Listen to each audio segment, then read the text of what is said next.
Helicobacter pylori. Helicobacter pylori নামটা আপনাদের কাছে অনেকের কাছেই নতুন, আবার অনেকে যারা এই রোগটায় ভুগছে তাদের কাছে অসহনীয়। হেলিকোব্যাক্টর পাইলোরি বা এইচ পাইলোরি ব্যাকটেরিয়া কি? এই এক ধরনের ব্যাকটেরিয়া যেটা আমাদের ডাইজেস্টিভ অর্গানের মধ্যে প্রবেশ করে আমাদের ডাইজেস্টিভ অর্গানের যাবতীয় কার্যক্ষমতা সেগুলোকে নষ্ট করে দেয়।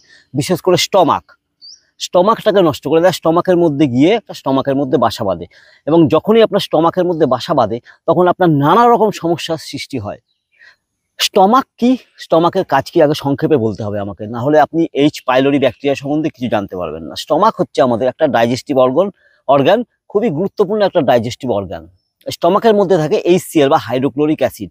আমরা যখন খাবার খাই এই অ্যাসোফেগাসের মাধ্যমে বা চিবিয়ে যখন খাবারটা খেলাম তখন স্টমাকের মধ্যে গিয়ে খাবারটা যায়, এবং ওই হাইড্রোক্লোরিক অ্যাসিড খাবারটাকে পরিপাক করে। তার সাথে কি করে, বিভিন্ন অর্গানগুলো, যেমন হচ্ছে আপনার লিভার, ইন্টেস্টাইন, প্যানক্রিয়াস, তারপর হচ্ছে আপনার গল ব্লাডার, ঠিক আছে, এগুলো কি করে, এনজাইম প্রডিউস করে, উৎসেচক দেয় ওই খাবারটাকে হজম করার জন্য। ওই স্টমাকের মধ্যে যদি আপনার এইচ পাইলোরি ব্যাকটেরিয়া থাকে তাহলে আপনার খাবারটা হজম হবে না, সোজা ভাষায় কথা এটা। এবার যদি আপনার খাবার যদি হজম না হয় তাহলে আপনার শরীরে নানা রকম সমস্যার সৃষ্টি হবে। আর এইচ পাইলোরি ব্যাকটেরিয়াটা থেকে আপনার স্টমাক আলসার পর্যন্ত হতে পারে যদি আপনি আনট্রিটেড রাখেন একে। মেডিকেল সায়েন্স তো আছে, মেডিকেল সায়েন্সে আপনাকে অ্যান্ড্রোস্কোপি করতে হবে এবং জানতে হবে আপনার ব্যাকটেরিয়ার পরিস্থিতি কি, কতটা আপনার ক্ষতি করেছে এবং আগামী দিনে কতটা ক্ষতি করতে পারে, আপনাকে কি কি সাবধানতা অবলম্বন করতে হবে। কিন্তু যোগের ভাষায় যদি বলি যে কি আসন করবেন, কি প্রাণায়াম করবেন, কারণ এই ভিডিওটা আমি বিশেষ একজনের জন্য তৈরি করছি, তাকে ডেডিকেট করে। তা আপনার জন্য এই ভিডিওটা স্যার, আপনি ভিডিওটা দেখুন এবং নিয়মিত প্র্যাকটিস করুন। ওই ব্যাকটেরিয়াটাকে আপনাকে নির্মূল করতে গেলে আপনাকে আপনার ডাইজেস্টিভ অর্গানগুলোকে স্টিমুলেট করতে হবে, including your stomach, including your small intestine, large intestine, gall bladder, সব কিছু। প্রথম কাজ যেটা, খাওয়ার পরে, লাঞ্চ এবং ডিনারের পরে বজ্রাসনে বসবেন। বজ্রাসনে আপনি কি করে বসবেন তার সেই সম্পর্কে আমার একটা সুন্দর ভিডিও আছে, আমি আই বাটন অথবা ডেসক্রিপশনে লিঙ্ক দিয়ে দিচ্ছি, সেটা দেখে নিতে পারেন। বজ্রাসনে বসে রাইট নস্ট্রিল ব্রিদিং করবেন লাঞ্চ এবং ডিনারের পর, নট আফটার ব্রেকফাস্ট। লাঞ্চ হয়ে গেল, বসে যান, জল খাবেন না আগে, ডান দিক থেকে নিঃশ্বাস নেবেন, বাঁ দিক থেকে ছেড়ে দেবেন। খুব ভালো একটা ভিডিও আছে, আমি লিঙ্ক দিয়ে দেবো।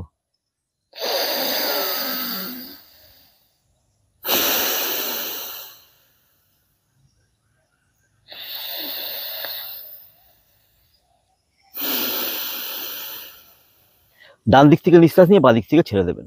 এটাতে কি হবে জানেন, এটাতে আপনার আপনার শরীরে দরকার কি, আপনার শরীরে দরকার ডাইজেস্টিভ হিট, ডাইজেস্টিভ পাওয়ার, ফায়ার, যেটাকে বলা ফায়ার, যোগের ভাষায় অগ্নি বলা হয়, সেটা আপনার শরীরের মধ্যে প্রচুর পরিমাণে আনতে হবে যাতে আপনার ওই ব্যাকটেরিয়াটা কিল হয়ে যায়।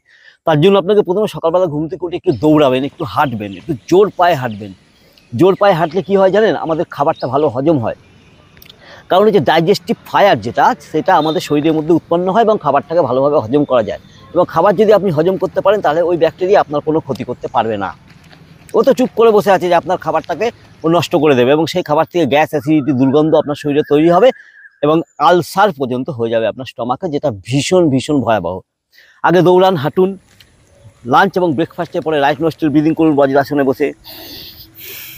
বজ্রাসনে বসতে পারছেন না, চেয়ারে বসে পড়ুন, যদি হাঁটুর প্রবলেম থাকে হাঁটু আগে সারিয়ে নিন। চেয়ারে বসে রাইট নস্ট্রিল ব্রিদিং করুন, নাম্বার 1। নাম্বার 2 কি করবেন, খাওয়া দাওয়ার উপরে ধ্যান দেবেন। ময়দা একদম জীবন থেকে পরিত্যাগ করে দিন। ময়দা বা ময়দা জাতীয় যাবতীয় জিনিস, ফাস্ট ফুড জীবন থেকে ত্যাগ করুন। জলটা পর্যাপ্ত পরিমাণে খান। আপনার 20 কেজি ওজনে 1 লিটার জল আপনি খান। এবার আপনার ওজন দিয়ে আপনি সেটাকে ক্যালকুলেট করে নিন কতটা জল আপনি খাবেন। খাওয়ার আধা ঘন্টা আগে সিপ করে 2-3 সিপ জল খান, আর খাওয়ার 40 মিনিট পরে আপনাকে 1 গ্লাস জল খেতে হবে। তার মধ্যে আপনার বজ্রাসনে বসবেন, রাইট নস্ট্রিল ব্রিদিং করবেন। কতক্ষণ করবেন, 1 মিনিট থেকে শুরু করে 10 মিনিট, 15 মিনিট পর্যন্ত আপনি করুন। আপনি অনুশীলন করতে থাকুন, আপনার সময় বেড়ে যাবে automatic, because practice makes the thing perfect.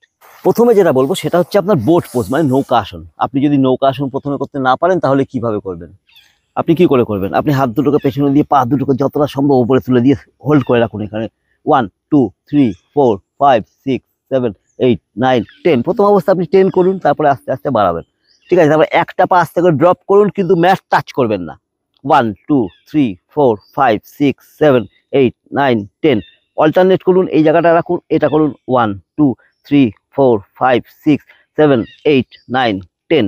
এইটুকু করা হয়ে গেল বোট পোজের প্রাথমিক পর্যায়ে। এবার আপনি ডাইরেক্ট বোট পোজে আসবেন, নৌকা আসন। এটা কিন্তু ব্যালেন্সের প্রয়োজন। এখানে 1 2 3 4 5 6 7 8 9 10 10 সেকেন্ড করে হোল্ড করুন, আস্তে আস্তে বাড়ান, 3বার করুন। বোট পোজে পরে আপনি কি করবেন, ম্যাটে শুয়ে পড়বেন, পবন মুক্ত আসন করবেন। পবন মুক্ত আসন করার আগে ভ্যারিয়েশন অ্যাড করবেন। ডান পাটা উপরে তুলবেন, হাঁটু থেকে ভাঁজ করবেন, এই হাঁটুতে নাকটা ঠেকাবেন, বাঁ পায়ের পাতাটা বাইরের দিকে স্ট্রেচ রাখবেন, আস্তে করে শুয়ে পড়বেন, ডান পা রেখে দেবেন অল্টারনেট, আস্তে করে নাকটা ঠেকাবেন,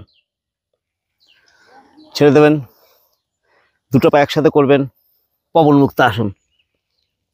শ্বাস প্রশ্বাস স্বাভাবিক রাখুন। এখানে 10 সেকেন্ড হোল্ড করুন। 1 2 3 4 5 6 7 8 9 10। আস্তে করে ছেড়ে দিন। এখান থেকে পা দুটোকে তুলে 75 ডিগ্রিতে আপনি পাটা রাখুন, রেখে 10 কাউন্ট হোল্ড করুন। 1 2 3 4 5 6 7 8 9 10।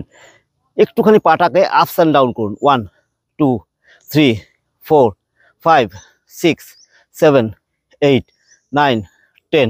এখানে ক্রস করুন। 10 9 8 7 6 5 4 3 2 1। আস্তে করে পা নামিয়ে দিন।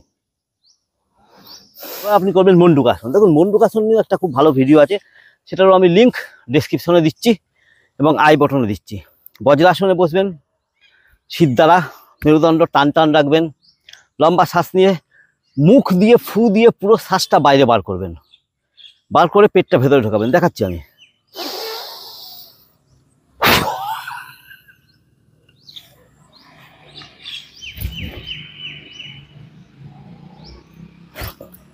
বাঁ হাতটা নাভির উপরে রাখবেন, পেটটা ভেতরের দিকে ঢুকিয়ে ডান হাতটা বাঁ হাতের ওপরে আস্তে করে সামনের দিকে ঝুঁকে যাবেন, যাতে করে আপনার দুটো হাত আপনার ডাইজেস্টিভ অর্গানগুলোকে প্রেস করে। সামনের দিকে তাকিয়ে থাকবেন।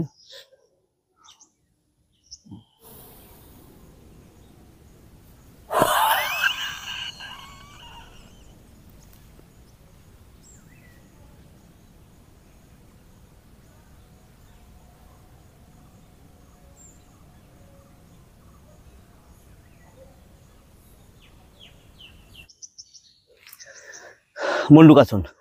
প্রথমে হয়তো আপনার পেটটা ভেতরে ঢুকবে না, নো প্রবলেম। আপনার ভুঁড়ি আছে, পেট ঢুকবে না, কিন্তু আপনি সেভাবে টানার চেষ্টা করবেন পেটটাকে ভেতরের দিকে। ভিডিওটা দেখুন, সম্পূর্ণ ভিডিও লিঙ্ক দিচ্ছি, ডেসক্রিপশনে আছে, আই বটনেও দিচ্ছি।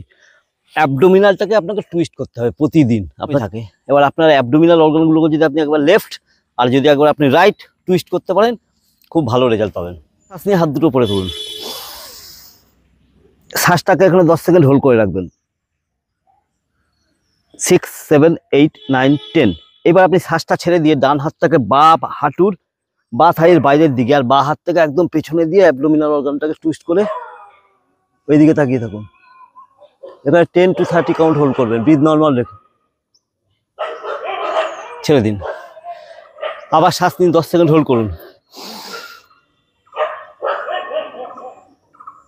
7 8 9 10। শ্বাস ছেড়ে দিন।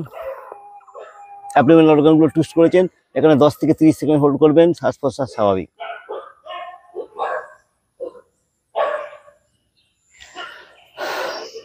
আবার আমি রিপিট করছি, খাওয়ার পরে বজ্রাসনে বসে রাইট নস্ট্রিল ব্রিদিং আপনার এইচ পাইলোরি ব্যাকটেরিয়াকে মারতে সক্ষম করবেন।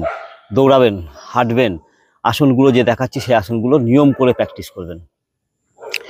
এইবার আপনার বয়স কত স্যার আমি জানি না, আপনার ফিজিক্যাল কন্ডিশন কি আমি জানি না, কিন্তু এইচ পাইলোরি যদি আপনার থেকে থাকে তাহলে আপনাকে একটা জিনিস করতেই হবে, দ্যাট ইজ কল্ড প্ল্যাঙ্ক, কুম্ভকা আসন। দারুণ এফেক্টিভ একটা আসন। আপনি আপনার আর্ম এইভাবে আর্মের উপরে থাকবেন আর দুটো পায়ের পাতার উপরে থাকবেন, আপনার সামনের দিকে তাকাবেন, আপনার শরীরটা পুরো একটা কাঠির মতো সোজা থাকবে। শ্বাস প্রশ্বাস এখানে স্বাভাবিক রাখবেন। 1 মিনিট পর্যন্ত হোল্ড করার চেষ্টা করবেন, which is very very tough. 10 second, starting from 10 second to 30 second, 40 second, 60 second পর্যন্ত আপনাকে এখানে থাকতে হবে। এর সাথে অনেক ভ্যারিয়েশন অ্যাড করা যায়, আগে এটুকু তো করুন। এই প্ল্যাঙ্ক আপনার ডাইজেস্টিভ অর্গানগুলোকে স্টিমুলেট করতে সবথেকে উপযোগী। যেখানে আপনার এইচ পাইলোরি বাসা বেঁধে বসে আছে, তাকে তাড়াতে গেলে আপনাকে এটা করতে হবে। শরীরটাকে স্টেবল করে শান্তভাবে বসে প্রাণায়াম করতে হবে। প্রথমেই লম্বা শ্বাস নেবেন, লম্বা শ্বাস ছাড়বেন চেস্টে।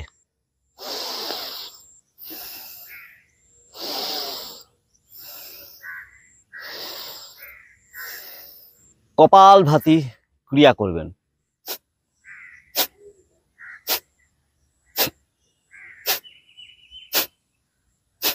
এক সেকেন্ডে একবার করবেন প্রথমে, তারপরে আস্তে আস্তে বাড়বে, সেটা আমি পরের ভিডিওতে দেখাবো।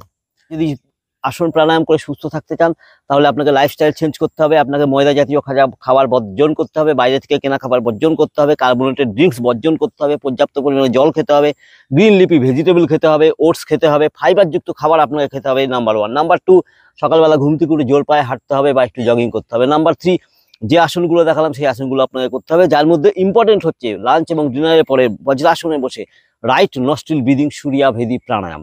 তারপরে বোট পোজ করবেন, তারপরে হচ্ছে আপনি পবনমুক্ত আসন করবেন, উত্তান পাদাসন করবেন, কপালভাতি ক্রিয়া করবেন, অনুলোম বিলোম করবেন। That's it. আপনি 1 মাস করুন, আমাকে তারপর জানান। আপনাদের জন্য মহাদেবের কাছে অনেক অনেক প্রার্থনা। ভালো থাকবেন, সুস্থ থাকবেন। নমস্কার।